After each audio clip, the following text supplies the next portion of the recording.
పరిష్కార మార్గం.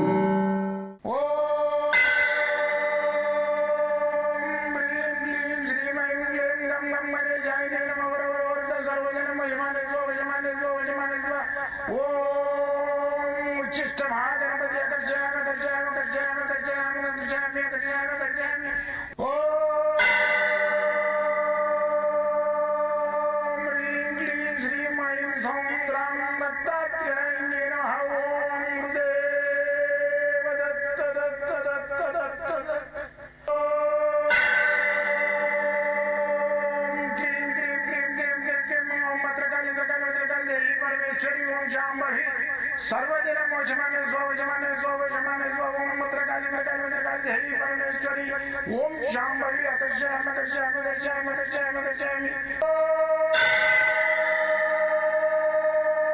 चट चट चट चट चट ज्वाल ज्वाल ज्वाल नरसिंहाय लक्ष्मी नरसिंहाय अकर्षयामि अकर्षयामि अकर्षयामि ओम चट चट चट चट चट चट चट ओम चट चट चट चट चट ओम चट चट चट चट ज्वाल ज्वाल ज्वाल ज्वाल नरसिंहाय लक्ष्मी नरसिंहाय अकर्षयामि अकर्षयामि अकर्षयामि अकर्षयामि अकर्षयामि अकर्षयामि राजाधिराज योगिराज परब्रह्म सद्गुरु सच्चिदानंद साईनाथ महाराज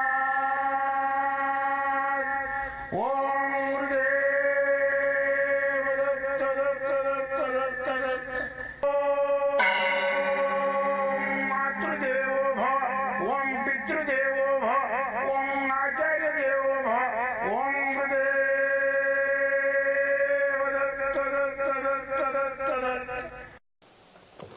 ఓం గురుదేవ దత్త దత్త దత్త దత్త దత్త. నేను మీ సాయి దత్తానందను, మంత్రతంత్ర యంత్ర రుద్రాక్ష మూలికా శాస్త్రజ్ఞుని. అయితే ఈ రోజులలో ఏంటంటే ధనం మూలం మిదం జగత్తు. ఈ ధనం మూలం మిదం జగత్తు మీద నేను చాలా రీసెర్చ్ చేసిన. అయితే ఈ పైస రావాలి మనిషికి. అయితే నేను అనుభవించిన డబ్బులు లేకుండా సిరిక్రెట్లా దొంగల ఏది మన దొంగలాగా ఈ అప్పులకు రాత్రి లేచిపోవడము, వాడు నాకంటే ముందు లేచి రావడం, ఇవన్నీ జరిగినాయి. అయితే నేను ఒకటే సాధన చేయాలి, 10 మందికి పని ఇచ్చేది. ఏంది? ధనం. ధనం ఎట్లా వస్తుంది? తాంత్రికంగా అంటే మీదికెళ్ళి రాలిపడదు. ఆటోమేటిక్ మనం చేసే వృత్తి కానీ మనం చేసే పనులకు కానీ కొంచెం ఎక్కువ చూపిస్తుంది, ధనం వస్తుంది. మనము ఒక 20 రూపాయలు ఇవ్వనం అనుకో, లేదు 5 రూపాయలు ఇస్తాను చేతిలో పెట్టిపోతారు. అట్లా కాదు, ఆ తాంత్రికం వస్తే ఆ 20 అడిగితే 5 రూపాయలు ఉండలే అని 25 రూపాయలు ఇచ్చిపోతాడు. అది ధనం వచ్చే ఆస్కారం. అటువంటి క్రియలు నేను ఎన్నో కనిపెట్టినా. ఈ ధనం రావడానికి ఏంటంటే ఇప్పుడు వీళ్ళు ఉన్నారు కదా మానవులు, అదే దేవతలు, రాక్షసులు. వీళ్ళిద్దరు ఏం చేసిందంటే ఈయన వశిష్ఠుడు కనిపెట్టి, శుక్రాచారి కూడా కనిపెట్టిండు. ఈ పాల సముద్రంలో ధనానికి సంబంధించినవి మానవునికి, అది దేవతలకు పనిచేటి, రాక్షసులు పనిచేటి ఒక ఐటమ్స్. దీంట్లో ధన్వంతరి ఉన్నాడు, అమృతం ఉన్నది సముద్రం లోపల, మళ్ళీ వచ్చేసి లక్ష్మి ఉన్నది. దీన్ని బయటికి తీయాలంటే ఏం చేయాలి? దీన్ని చిలకొట్టాలి. సముద్రాన్ని చిలకొట్టాలంటే అంత పెద్ద కవ్వమేడ దొరుకుతుంది మనకు, అంత పెద్ద తాడేడ దొరుకుతుంది.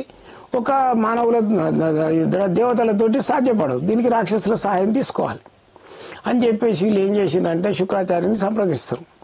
స్వామి మరి మా గురువు మీరు అని రాక్షసులు సంప్రదిస్తారు. మరి ఇట్లా ఉందంట, మమ్మల్ని రమ్మంటారు ఆ కవ్వం చిలికెటందుకు. మరి ఆ కవ్వం ఎట్లా చేస్తారంటే వాసుకు అనే సర్పాన్ని ఈ మందర పర్వతం తెచ్చి అని లేస్తారంట సముద్రంలో. వేసి దానికి ఆ వాసుకి పామును దుట్టేసి చిలకాలంట. అయితే బాగానే ఉంది, చిలికితే మరి దాని లోపల అమృతం వెళ్తుంది. వాళ్ళ సైడ్ పోయింది అనుకో, మీరు ఏ చేసినా లాభం లేదు, దేవత సైడ్ పోతే. అందుకని చెప్పేసి మీరు ఒక కండిషన్ పెట్టుండ్రి, అమృతం మాత్రము దాని లోపల ఉందంట. మా గురువు గారు చెప్పిండ్రు, చెరిసగం ఎవరికి వచ్చినా సరే, మీ సైడ్ వచ్చినా మీరు తీసుకొని, మా సైడ్ వచ్చినా మేము తీసుకుంటాం. అమృతం మాత్రం చెరిసగం ఎవరికైనా రాని, ఎవరి సైడ్ వచ్చినా సరే అని మాట్లాడుకుంటాం. సరే అని ఆ వాసుకు ఈ సర్పాన్ని తీసుకొచ్చి దాంట్లో ఈ మందర పర్వతాన్ని వేసి చిలుకుతుంటారు సముద్రాన్ని. చిలికినప్పుడు దాంట్లోకి నుంచి ఈ ధన్వంతరి వస్తాడు. ఏది ఔషధ కలుషాన్ని పట్టుకొని, అది ఇంత బొట్టేసుకుంటే దానికి ఏ రోగాలు రావు. మళ్ళీ వచ్చేసి దాంట్లోకి వెళ్ళి ఈ కామధేనువు వస్తుంది. కామధేనువు ఏంటంటే ఏది అడిగితే అది ఇస్తుంది, అది దేవతల సైడ్ వస్తుంది. మళ్ళీ వచ్చేసి ఐరావతం వస్తుంది. అది కూడా 7 తొండాలతోటి తెల్లగా ఉంటుంది. అది ఏది అడిగితే అది ఇస్తాను అనమాట. అది కూడా దేవతల సైడ్ వస్తుంది. సరే, మళ్ళీ వచ్చేసి దాని లోపల కల్పవృక్షం వస్తుంది. అది ఆ కల్పవృక్షం కింద నిలబడి ఏ ధ్యానం చేసి ఏది అడిగినా కానీ అది నెరవేరుతుంది అనమాట. ఇది వస్తుంది. అయితే దీంతో పాటు ఇవన్నీ వచ్చిన తర్వాత దాంట్లోకి వెళ్ళి లక్ష్మీదేవి తామర కలమల మీద కూర్చొని చక్క మెరుసుకుంటూ ఆమె బయటకు వస్తుంది. ఆమె చుట్టూ ఏముండేదంటే గోమతి చక్రాలు, మళ్ళీ వచ్చేసి ఆమెకు మన దక్షిణావృత శంకు, మళ్ళీ వచ్చి ముత్యాలు, సురిటి ముత్యాలు, మళ్ళీ వచ్చేసి వీళ్ళు ఏది జలకన్యలు ఆమె చుట్టూ ఉండేదన్నమాట. ఇవన్నీ ధనానికి సంబంధించినవి. అయితే ఈమె పక్క బైక్ రాగానే ఏమైందంటే దేవతలు ఆమెను ఆహ్వానించి విష్ణుమూర్తి పెళ్లి చేసుకుంటాడు. మరి ఇవన్నీ ఏం చేయాలి? ఇవన్నీ అలా తిరుగుతున్నాయి, తిరిగి లోపలికి వెళ్ళిపోతాయి అలా సముద్రంలో. అయితే వాటిలో లక్షణం ఏముంటుంది? దాని లోపల లక్ష్మికి సంబంధించిన లక్షణాలు ఉంటాయి. వీటి లోపల ముత్యము, దాంట్లో ఉన్న ముత్యాలకు కానీ, సురుటి ముత్యాలకు కానీ, దాని లోపల ఉన్న గజలక్ష్మి గోమచక్రానికి కానీ. గోమచక్రం అంటే ఏంది? ఈ గోమచక్రం ఈ విధంగా ఉంటుంది, ఇట్లా చక్రం లాగా ఉంటుంది. దాని లోపల గోమచక్రం, అది మీకు అందరికీ తెలుసు. అది ఆ గోమచక్రం ఏదైతుందో అట్లనే గజలక్ష్మి గోమచక్రం ఉంటుంది. ఇది గజలక్ష్మి గోమచక్రం, ఇది గజలక్ష్మి. మామూలు లక్ష్మి ఇచ్చే గోమచక్రం అది అందరికీ తెలుసు. ఇది గజలక్ష్మి గోమచక్రం. దీన్ని మనం ఇంట్లో పెట్టుకొని వ్యాపార స్థలం పెట్టుకుంటే విపరీతమైన ధనానికి లోటు ఉండదు. ఎక్కడి నుంచైనా మనకు కావాల్సినంత ధనాన్ని ఇస్తుంది ఈ గజలక్ష్మి గోమచక్రం. అయితే దీని లోపల సైజులు ఉంటాయి. ఇంత పెద్ద సైజు కావాలన్నా కూడా ఇస్తాం. పెద్ద ఆఫీసులలో పెద్ద కోట్ల రూపాయల బిజినెస్ చేసేవాళ్ళు పెట్టుకోవాలి టేబుల్ మీద. అయితే ఇంట్లో కూడా పెట్టుకొని పూజ చేసుకున్న ధనానికి లోటు ఉండదు. అయితే దీని లోపల లాకెట్ ఉంటుంది, గజలక్ష్మి గోమతి చక్ర లాకెట్. ఇది కూడా మీకు కావాలంటే పంపిస్తే నా దగ్గర ఉంటుంది. 100% ల్యాబ్ టెస్టింగ్ చేసి ఉంటుంది.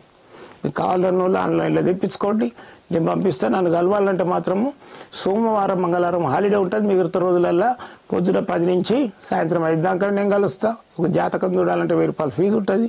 మళ్ళీ వచ్చేసి మీ సమస్యలు అన్నింటికి పరిష్కారం చేయడానికి ప్రయత్నం చేస్తాం. 40 నిమిషాలు టైం తీసుకుంటాం. రాగానే లైన్ అయిపోయింది పో అడగలుపు నిలగొట్ట.